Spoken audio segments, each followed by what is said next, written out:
Bien, le damos la gloria a Dios en esta mañana.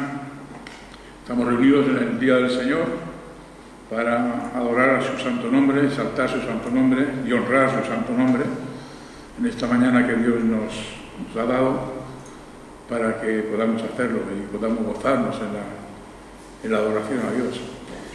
Bien, esta mañana queremos seguir hablando de la ley moral de Dios. Hemos visto en estos textos que hemos leído hasta ahora que la ley es espiritual, la ley es buena, la ley es, como dice el salmista, que quiere aprender de la ley de Dios para caminar en sus caminos, para hacer la voluntad de Dios. Y en esta mañana vamos a hablar un poco de las características o hablar un poco más de considerando qué es la ley moral de Dios. Hemos visto algunos aspectos de la ley moral. Dijimos que la ley de Dios en general tiene tres aspectos: el aspecto moral, el aspecto civil, el aspecto ceremonial. Ya lo estudiamos en su momento. También hablamos de los usos de la ley, el uso pedagógico, el uso civil y el uso didáctico. También hablamos de que la ley tiene doctrinas que son falsas, que están siempre alrededor de la palabra de Dios, y hablamos de los errores como el legalismo, el antinomianismo, el superliteralismo y el perfeccionismo.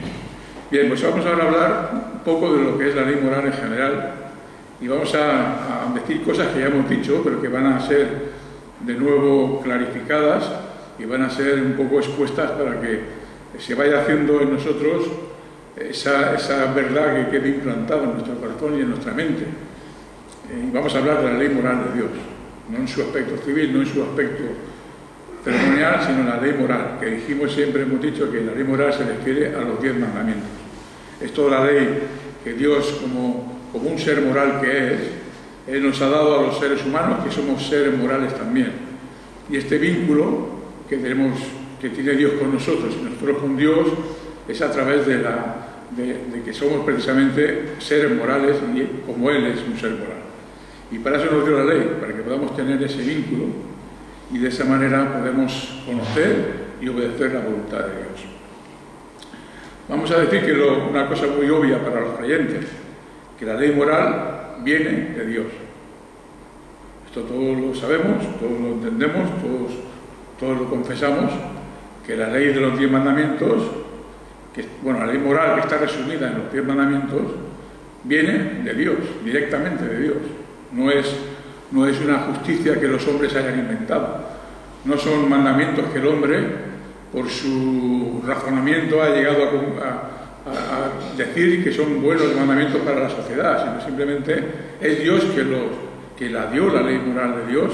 Él fue el que la pronunció delante del pueblo de Israel con su voz, en voz alta, y fue dada por medio de Moisés luego en 2 tablas de piedra. Entonces tenemos que la ley moral de Dios es Dios el autor, no son los hombres. Y esto es importante tenerlo muy claro. Ya lo sabemos, pero en el mundo no creen que la ley moral de Dios sea que Dios nos ha dado, sea algo que viene de Dios, sino piensan que son los hombres, los filósofos, los políticos, los jueces, los que han dictado una serie de normas para que la sociedad sea un poco llevable, para que podamos vivir en esta vida, en este mundo. Pero no es así. La ley moral viene de Dios, el origen es Dios, la fuente es Dios, y Dios es el que la da. Y Él nos ha dado su ley para que podamos nosotros, al tenerla en nuestro corazón, vivir conforme a la voluntad de Dios. Bien, cuando decimos que la ley moral es de Dios, esto lo comprobamos en la Biblia de muchas maneras y en muchos versículos. Cuando Dios habla de su ley, habla muchas veces mi ley, mi palabra, mis estatutos, mis preceptos, mis mandamientos. Dios es el autor de todas estas expresiones de la voluntad de Dios. Son mis deseos, mis mandamientos, mis pensamientos, mis ordenanzas, Dios se apropia de todo lo que Él dice. Son míos, vienen de Dios. Y en los hombres, los cristianos, también reconocemos esta verdad cuando decimos tu palabra, tus mandamientos, tu ley. También reconocemos los creyentes que es Dios el que lo ha dado. Y esto es importantísimo entenderlo y tenerlo muy claro. Es sencillamente que cuando entendemos y tenemos esta claridad de que viene de Dios, podemos saber que el peso de la ley está sobre nosotros. El peso de la obediencia que debemos a Dios se hace mucho más grande cuando entendemos que es Dios mismo el que la ha dado. Si estoy en mi trabajo y un compañero me dice, oye, tendrías que hacer esto, yo tal vez le diga, sí, déjalo ahí que ya lo haré cuando tenga tiempo.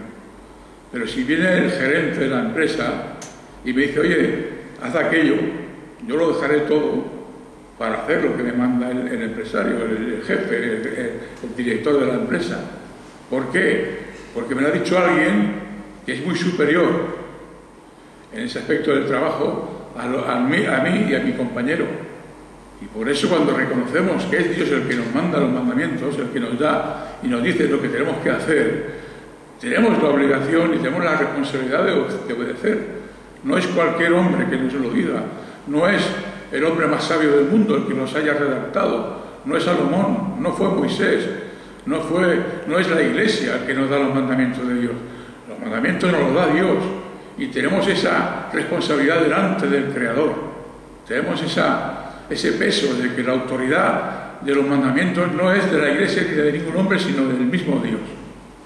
Por lo tanto, tenemos que tener esa urgencia y esa responsabilidad de conocer la ley de Dios y obedecerla, porque viene del mismo Dios. Hemos dicho que este es el efecto que produce cuando entendemos que la ley viene de nuestro Creador. El efecto que produce es que en nosotros se crea esa responsabilidad de obedecer los mandamientos de Dios. En definitiva, la ley de Dios funciona de una manera muy explicativa, muy sencilla de entender.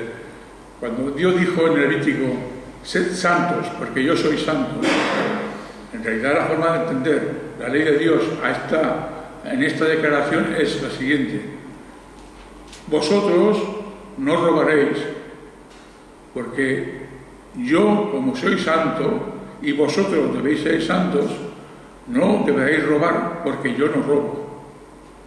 Esta es la forma como funciona la ley de Dios, los 10 mandamientos. Vosotros no adulteraréis, porque vosotros debéis ser santos, como yo soy santo, y yo soy fiel. Vosotros no levantaréis falso testimonio, porque como debéis ser santos, como yo soy santo, y yo no hago esas cosas. Los mandamientos funcionan así. Tenemos que hacerlos porque corresponde al carácter de Dios. Si Dios es de una manera, nosotros tenemos que imitar el carácter de Dios, tenemos que ser como Dios en ese sentido, en el sentido moral. Él da los mandamientos porque Él es la expresión de su carácter, de cómo es Dios. Luego veremos si estudiamos los mandamientos uno por uno, veremos que cada mandamiento en su moral nos está enseñando algún atributo de Dios, alguna enseñanza acerca del carácter de Dios, acerca de cómo es Dios. Y eso es importante tenerlo muy claro. Y esto es lo que pretendemos hacer a lo largo del estudio de la ley moral de Dios. Llegado el momento, cuando estudiemos los mandamientos uno por uno, veremos cómo cada mandamiento nos enseña cómo es Dios. Y por lo tanto, nosotros debemos ser santos como Él es y obedecer los mandamientos porque es una expresión de su voluntad y de su carácter. Bien, aquí lo que estamos diciendo es que la ley de Dios es un medio para conocer más a Dios. La ley expresada en mandamientos es un medio para conocer cómo es Dios y conocerlo más íntimamente y más perfectamente. Si meditamos, como he dicho, en cada uno de los mandamientos, veremos y conoceremos un aspecto de Dios que se nos revela en la palabra y más específicamente en la ley de Dios. Cuando meditamos en la ley siempre aprenderemos algo más del carácter y de la voluntad de Dios. Pablo hacía estas cosas. Pablo, que sabemos que es un escritor del Nuevo Testamento, él cogía mandamientos de la ley de Dios, del Antiguo Pacto, y los usaba para enseñar y mostrar cómo es Dios. Y eso es lo que aprenderemos a hacer y debemos hacer. Usar los mandamientos de Dios para saber cómo es Dios. Y él, por ejemplo, tenemos un texto en 1 Corintios, 9:9 y 9:10.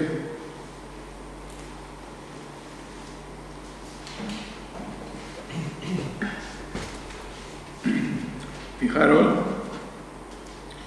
que Pablo sabía, a través de los mandamientos de Dios, sabía buscar de qué manera ese mandamiento prefiguraba o le enseñaba algo referente al carácter de Dios. Y dice, hablando del sustento de los pastores, Pablo dice, porque la ley de Moisés está escrito, no pondrás bozal al buey que trilla. Y ahora pregunta a Pablo, ¿le preocupan a Dios los bueyes? Y responde, o lo dice precisamente por nosotros. Luego él responde, pues fue escrito por causa de nosotros.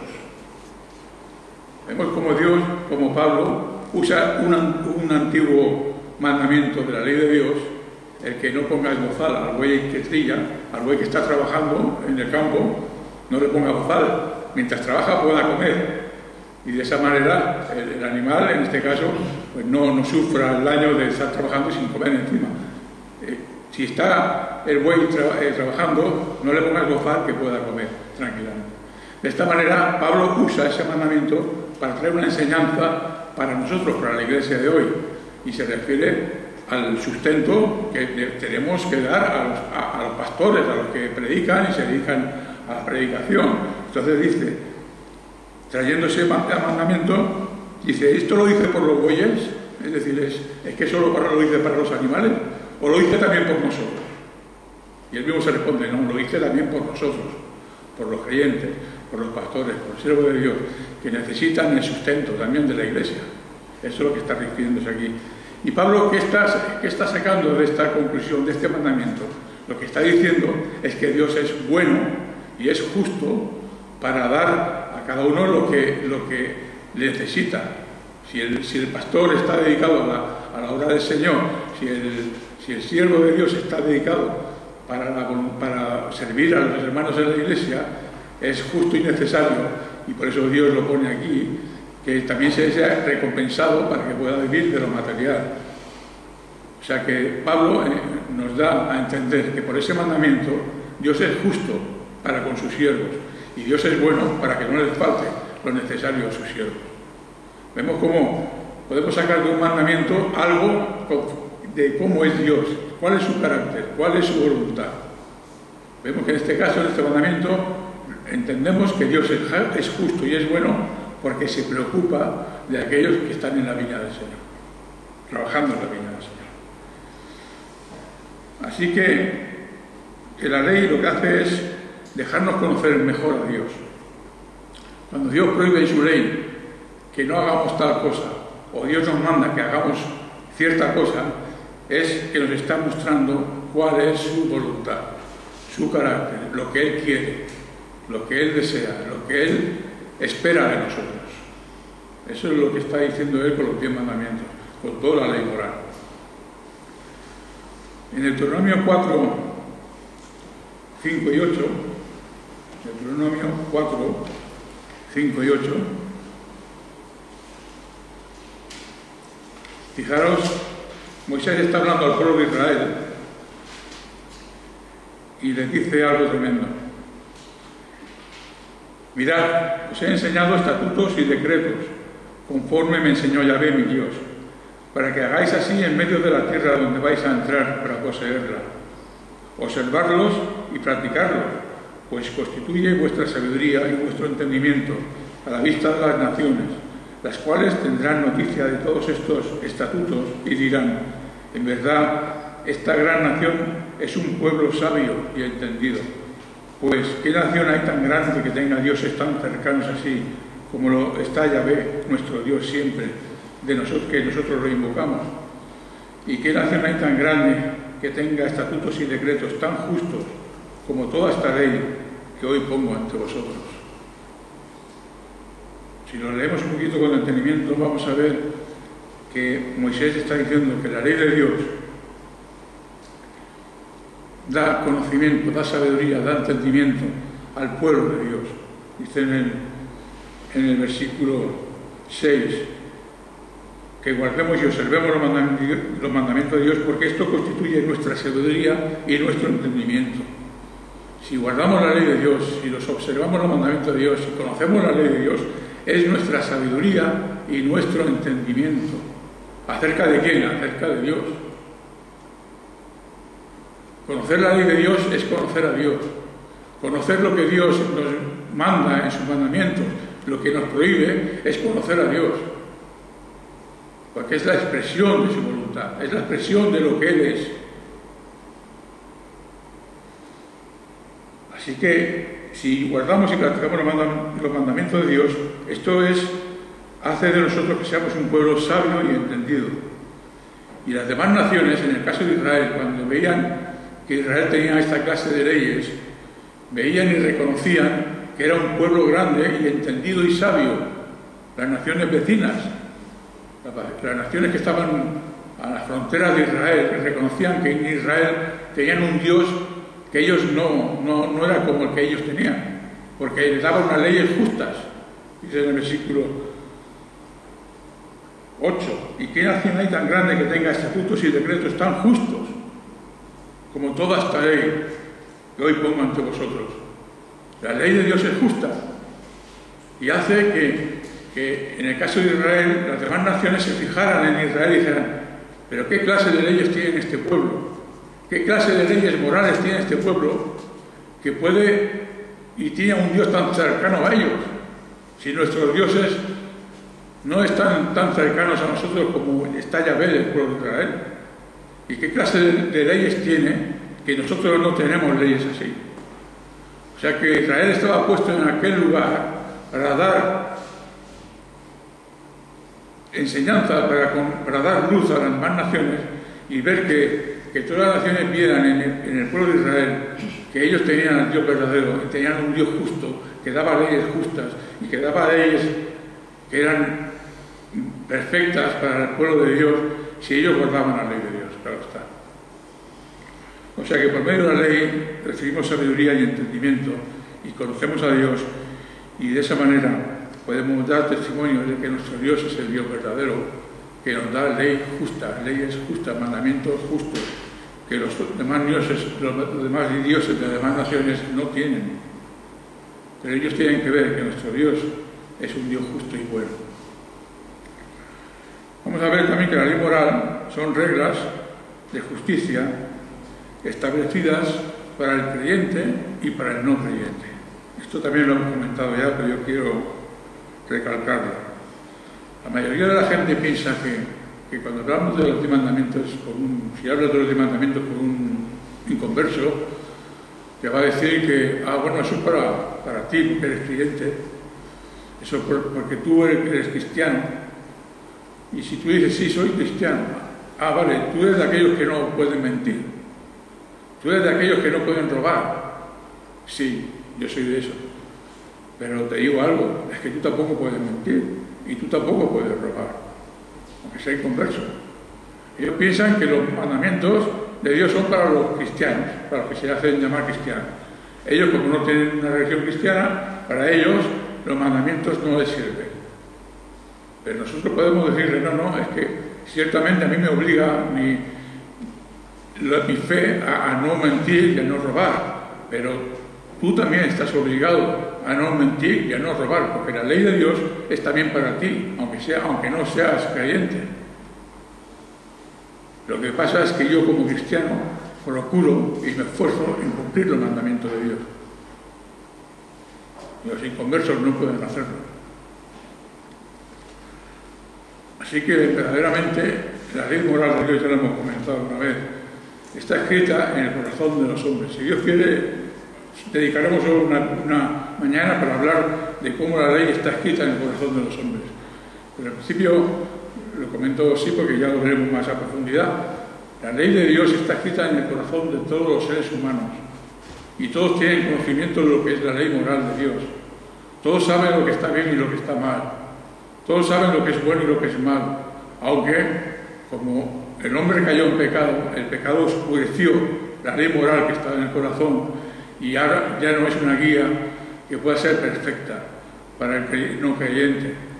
Por eso Dios aparte de tener la ley en el corazón de todos los seres humanos, nos dio también la ley escrita en su palabra, en Éxodo 20 y en Deuteronomio 5. Aparte de tener la ley en el corazón, también la tenemos en la palabra de Dios escrita, para que podamos tener una palabra fiel y verdadera en cuanto a la ley moral de Dios, para que no podamos decir que la ley de Dios está un poco oscura en mí y no lo veo muy claro. Bueno, pues tenemos claro porque está escrito aquí, en la palabra de Dios, la ley moral de Dios está aquí escrita. Tenemos el testimonio en el corazón y aquí. Pero es mejor observarla a través de la palabra, porque está escrita y la ley aquí no cambia. Pero la ley del corazón del hombre sí puede estar entenebrecida por causa de la caída de Adán.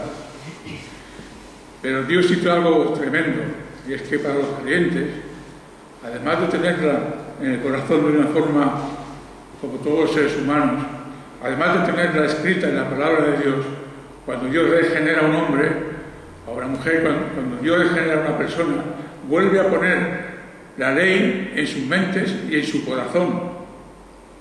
Y ahora nosotros podemos saber verdaderamente que la ley de Dios está en nosotros y para nosotros es algo fiable, porque conocemos la ley de Dios, porque el Espíritu Santo las ha grabado en nuestro corazón y en nuestra mente. Y de esa manera podemos observarla, guardarla, vivir en ella, o procurar vivir en ella, con la ayuda y el poder del Espíritu Santo.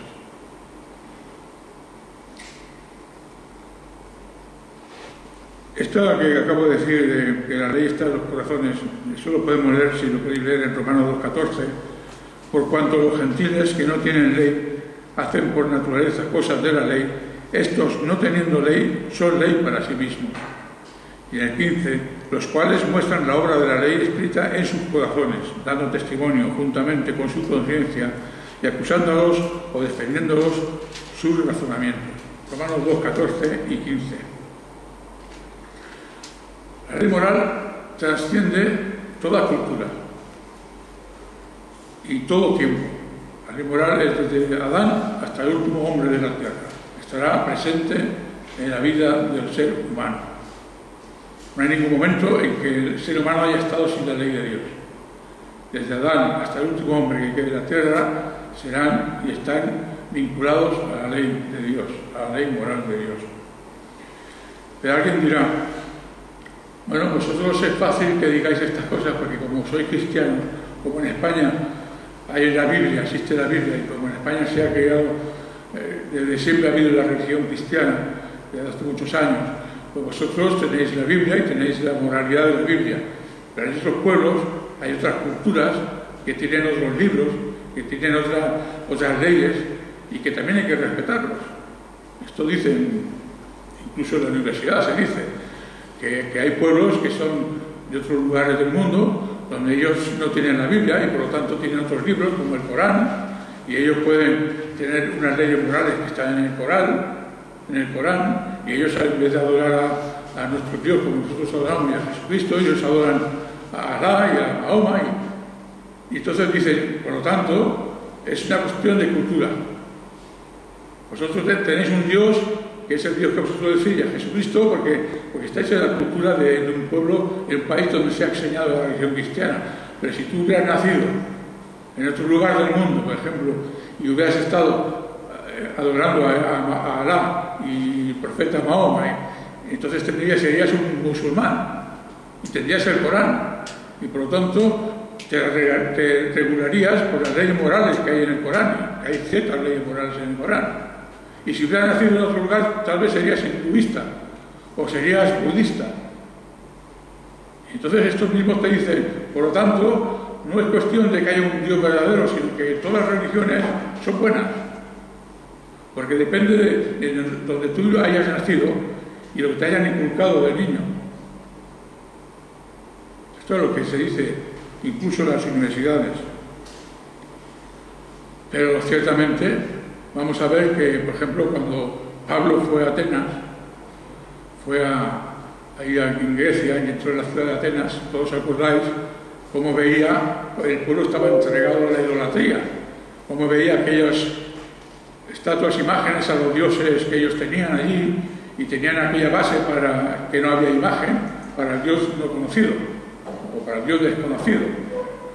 Y Pablo, si hubiera sido de estos que dicen que las culturas definen la religión del hombre, los hubiera dejado y los hubiera dicho: oye, qué bueno, qué religión qué buena tenéis una cultura preciosa, tenéis muchos dioses, tenéis muchas imágenes.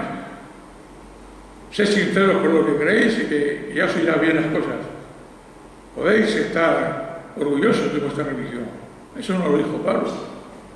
Si Pablo hubiera considerado que eso era bueno, que eso era cosa de cultura y que por lo tanto no tenía que intervenir en la cultura de los griegos, les hubiera llamado la atención diciéndole: oye, muy bien, vosotros sed sinceros con lo que hacéis, que con vuestra sinceridad llegaréis al final. ¿Qué hizo Pablo? Nada de esto. Pablo se enardecía en su corazón. Pablo, viendo la idolatría de ellos, se indignó, se airó. ¿Y qué hizo? Enseñarles y predicarles al Dios verdadero, al Dios desconocido que era para ellos, pero que Pablo conocía. Y les predicó el Evangelio, les predicó la salvación por medio de la gracia y la fe en Jesucristo. Y esta era la manera en que Pablo entró en la cultura de los griegos, no para aceptarla, no para decir que siguieran adelante, sino al contrario, para decirles: estáis equivocados, estáis en el error, estáis en la falsedad, esta religión que practicáis, este politeísmo, no es conforme a Dios. O sea, aquí que vemos que Pablo no estaba refrendando, ni mucho menos, la religión de otra cultura. Vamos a ver en Romanos 3:9, fijaros, aquí vamos a verlo más claro, Romanos 3:9 y lo que dice la palabra.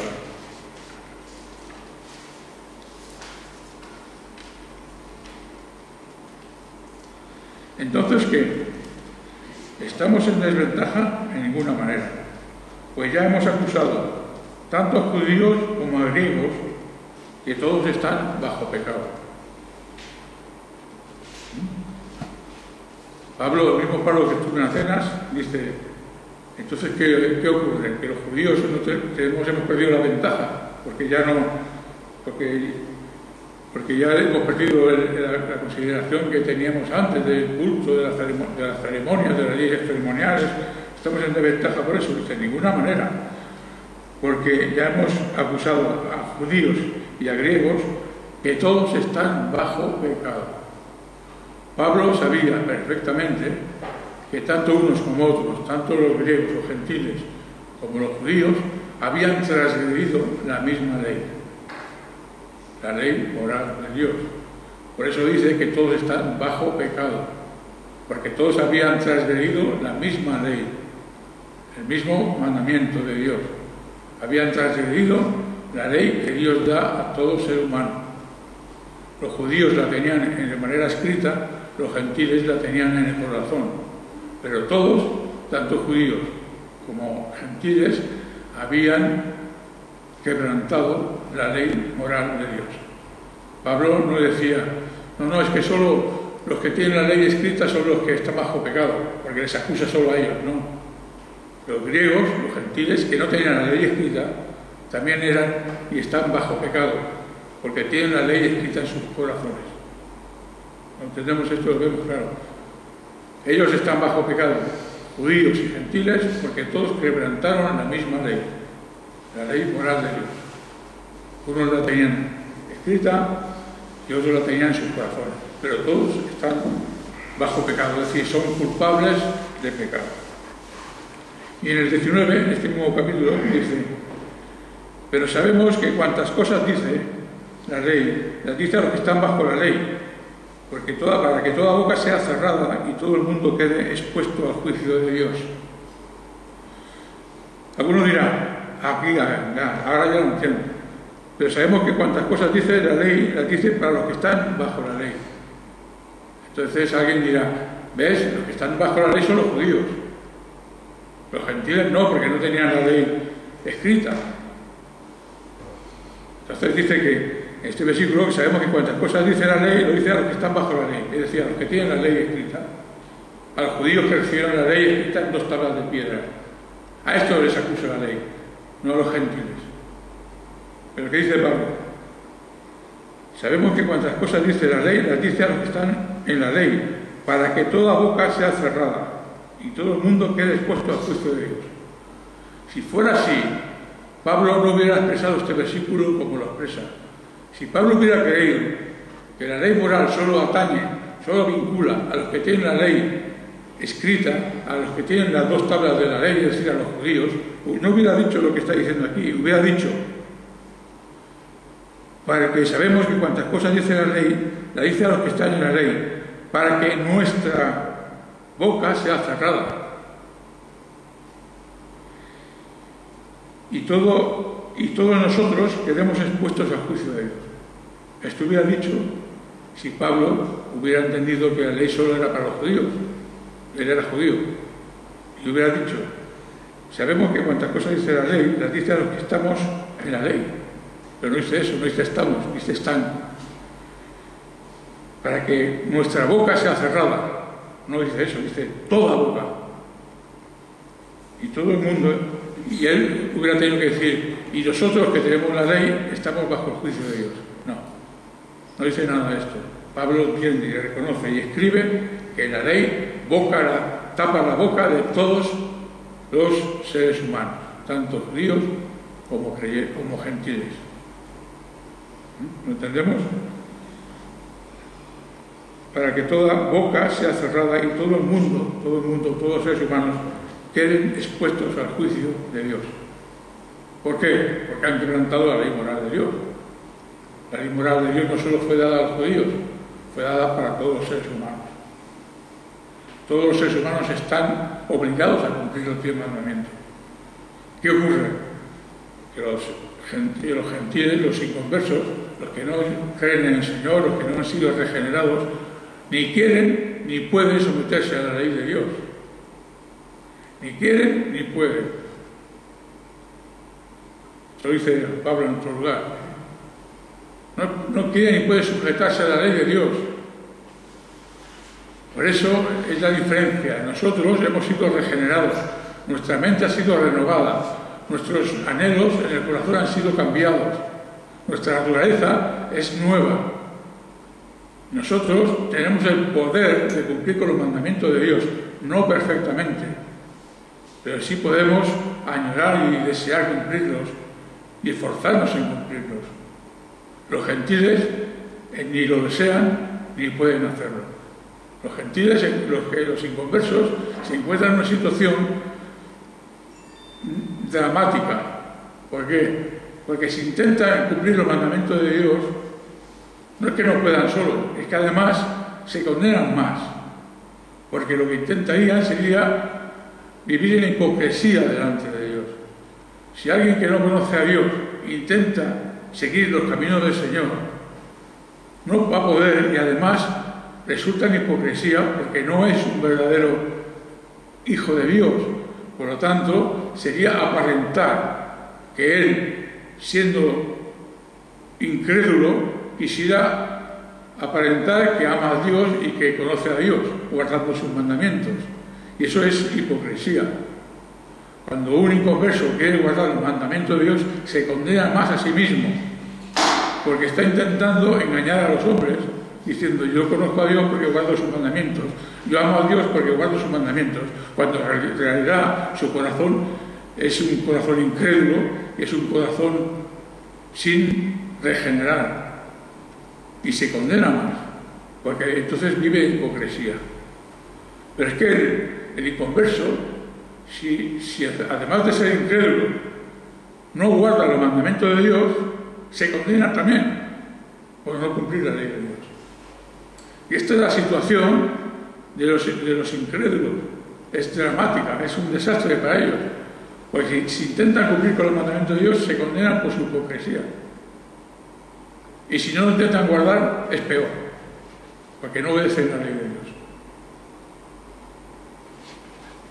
Así que fijémonos en el privilegio que tenemos nosotros, en que Dios, habiéndonos dado su voluntad, después de haber expresado cuál es su voluntad, ahora nos da el poder para poder cumplirla. Él nos da su Espíritu Santo, Él nos renueva nuestra mente, nos renueva los anhelos del corazón. Él nos da la palabra escrita, nos da todo su poder para que nosotros caminemos en los mandamientos de Dios. Los gentiles, los inconversos, ni por un momento pueden acceder a estas bendiciones que tenemos los hijos de Dios. Así que es un motivo para estar gozosos delante de Dios, el que podamos caminar en los mandamientos de Dios. Dijimos muchas veces, y no me canso de decirlo, que los 10 mandamientos no son una serie de normas o éticas para que alcancemos la salvación. La salvación no se alcanza guardando los mandamientos de Dios. Esto lo repetiré siempre que pueda. Los mandamientos de Dios no nos salvan por guardarlos. No somos salvos por guardar los mandamientos de Dios. No somos salvos por la obediencia a Dios. No somos salvos porque cumplimos con los mandamientos de Dios. No. Nadie se puede salvar de esa manera. No se puede justificar por las obras de la ley. Ni antes, ni los judíos, ni cualquier generación que venga después de nosotros se puede justificar delante de Dios por las obras de la ley. Nadie. Jamás. Jamás Dios dio la ley como un camino de salvación. Pero sin embargo, las obras de la ley son para el creyente algo que Dios ha determinado, en que andemos en ellas. Nosotros debemos andar en obras, debemos hacer buenas obras, pero no antes de la salvación, sino porque somos salvos. Si nosotros cogemos las obras y las ponemos antes de la salvación, estamos cayendo en qué error, en el legalismo. ¿Os recordáis? Si nosotros pretendemos salvarnos por nuestras buenas obras, caemos en el error de los legalistas. Si procuramos tener fe más obras, también caemos en el error de los legalistas. ¿Os acordáis que decíamos, cuando hablamos de este error, que poner la ley antes de la salvación era precisamente este error del legalismo? No podíamos, nadie se puede salvar por cumplir los 10 mandamientos. Somos salvos por gracia y mediante la fe, nada más. Dios quiso salvarnos y somos salvos. Por eso la ley fue dada para que los creyentes pudiéramos caminar en ella, pudiéramos vivir en ella, pudiéramos santificarnos a través de ella.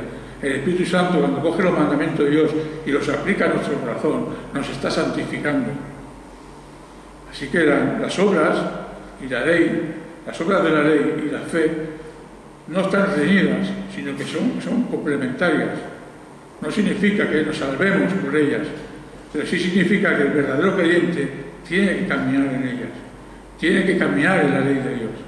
No para salvación, porque ya somos salvos, pero sí para mostrar que buscamos agradar a Dios, buscamos vivir en obediencia a Dios. ¿Qué dice Santiago? Santiago dice en 2:17: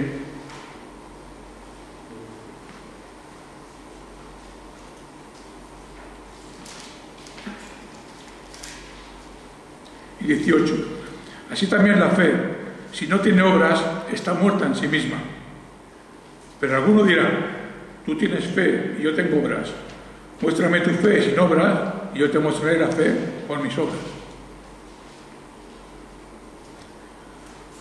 En resumen, Santiago está diciendo: si tú dices que tienes fe, pero no tienes obras, es decir, no caminas en la ley de Dios,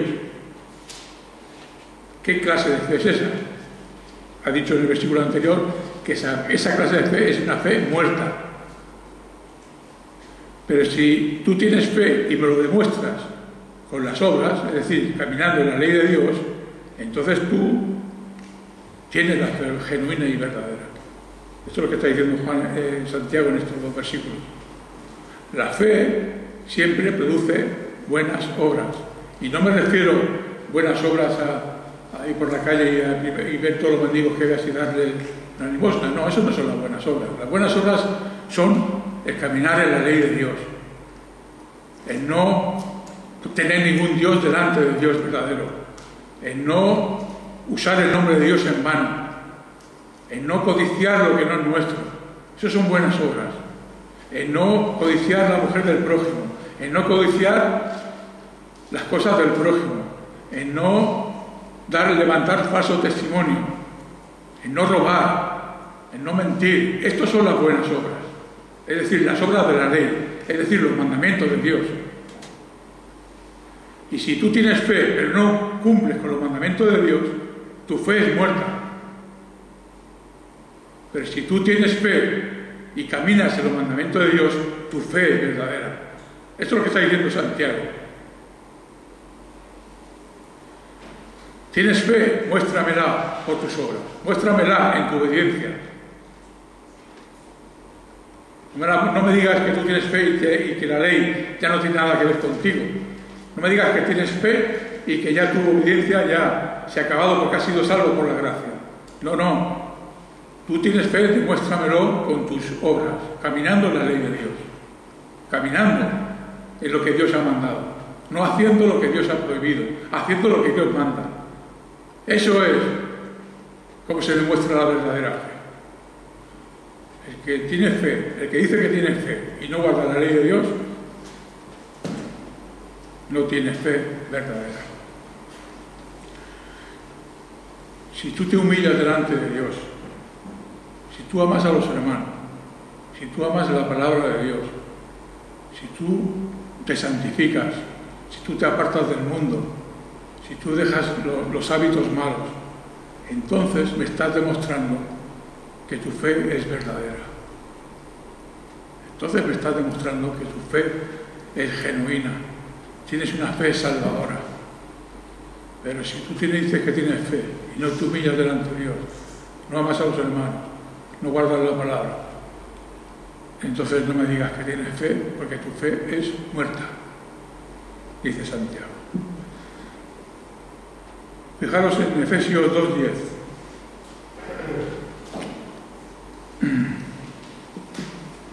Bueno, vamos a ir primero al 2:8. Efesios 2:8.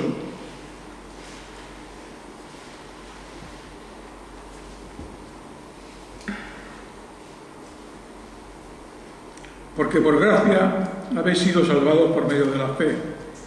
Y esto no es de vosotros, es el don de Dios, no por obras, para que nadie se gloríe. Es decir, para que nadie se enorgullezca de que se ha salvado a sí mismo. Si la salvación fuera por nuestras obras, cosa que en el versículo 9 ya dice que no es por obras, podríamos jactarnos delante de Dios y decir: Señor, yo me he salvado por lo que he hecho. Pero precisamente lo que Pablo nos está diciendo aquí, nos está enseñando, es que nadie puede salvarse por las obras con una razón: para que nadie se pueda gloriar delante de Dios, para que nadie se pueda jactar de haberse salvado a sí mismo y mucho menos de contribuir a su salvación. La salvación es totalmente por gracia de Dios. Él nos ha salvado porque Él ha querido salvarnos, ni más ni menos. Y si hubiera en nosotros un poquito solamente de pensar que nos hemos salvado porque nosotros hemos hecho algo, ya no le estaríamos dando toda la gloria a Dios, nos estaríamos poniendo sobre nosotros un tanto por ciento de esa salvación. Por lo tanto, nos estaríamos jactando delante de Dios. Y Dios eso lo aborrece. Aborrece a todo aquel que piensa que ha contribuido a su salvación o que se ha salvado a sí mismo por las obras. En el 2:10 dice: porque somos hechura suya. Está hablando de los creyentes, está hablando de los que son hechura de Dios. Está hablando de creyentes, porque somos hechura suya, creados en Jesús el Mesías para buenas obras. Según este texto, ¿para qué nos ha salvado Dios? Para que hagamos buenas obras, para que caminemos en obediencia, para que caminemos guardando la ley de Dios, la ley moral de Dios. Para eso nos ha elegido Dios y nos ha salvado. Según este texto, hay muchas más cosas, razones por las cuales Dios nos ha salvado, pero esta es una. Creados en Jesús el Mesías para buenas obras. No dice por buenas obras. Si dijera la palabra que hemos sido salvados por buenas obras, diríamos: entonces me he salvado yo. Pero no dice eso, dice para buenas obras. Él nos ha salvado, ¿para qué? Para que caminemos en su ley, para que caminemos en obediencia a Dios, para que caminemos haciendo la voluntad de Dios, para que nos abneguemos a nosotros mismos, para que nos neguemos a nosotros mismos y vivamos en la voluntad de Dios. Para eso Dios nos ha llamado. Para eso Dios nos ha salvado. Para que caminemos en buenas obras y hagamos buenas obras. Y ya te digo, las buenas obras no significa que también, yo no tengo nada con aquel que quiera dar limosna a los pobres, si son pobres de verdad. Pero cuando dice obras no está hablando de eso, está hablando de caminar en la voluntad y en los mandamientos de Dios. En no adulterar, en no robar, en no mentir, en adorar a Dios, en nombre de Dios, exaltar su nombre, en honrar a los padres. Estas son las buenas obras que Dios quiere de nosotros. Y para eso nos ha llamado Dios, para que caminemos en esta voluntad de Dios, en los 10 mandamientos. Así que yo creo que la ley moral de Dios es para el creyente una delicia, es un gozo, es una fuente de gozo y de paz, porque precisamente Dios nos dio la ley para que caminemos en ella, y si nosotros caminamos en el camino del Señor, Dios nos va a bendecir. Eso no quiere decir que todo nos vaya a ir súper bien y que no vayamos a tener problemas. Vamos a tener problemas, pero en medio de los problemas Dios nos va a bendecir con su presencia, dándonos fuerza, dándonos testimonio, dándonos ánimo, dándonos gozo, dándonos paz, aunque tengamos problemas. Pero ahí está, caminar en la ley de Dios, caminar en los mandamientos de Dios. Bien, yo creo que vamos a dejarlo aquí. Ya la semana que viene, si Dios quiere, hablaremos un poquito más sobre cómo la ley de Dios está escrita en el corazón de todos los seres humanos. Eso es importante saberlo. Todo lo que estamos hasta ahora estudiando es solamente una introducción. Es la introducción solamente para que podamos entenderlo cuando hablemos de los mandamientos uno por uno, para que tengamos una base sólida de lo que estamos hablando, para que sepamos qué es la ley de Dios, qué son los 10 mandamientos, para qué se nos dio, cómo caminar en ellos. Pero esta base es imprescindible, es básico tenerla clara porque nos va a dar el fundamento necesario para luego entender cómo Dios nos ha dado esos mandamientos y por qué, y para qué, y veremos cómo cada mandamiento de Dios no solo es un mandamiento, sino son muchos en cada uno. Y eso hace que la ley sea enorme, sea muy grande. No solo se trata de cumplir con 10 palabras, sino que veremos que la ley de Dios es tan grande que cuando nos presentamos delante de Dios y vemos la ley de Dios tendremos que claudicar y caer de rodillas delante de Dios y Señor, ¿cómo es posible que yo pueda hacer todo eso que tú me mandas? ¿Cómo es posible que yo me niegue a hacer todo esto? Veremos que es imposible, pero que nosotros estamos llamados a esforzarnos y a vivir en la voluntad de Dios. Gracias y hasta la semana que viene. Que Dios nos bendiga a todos.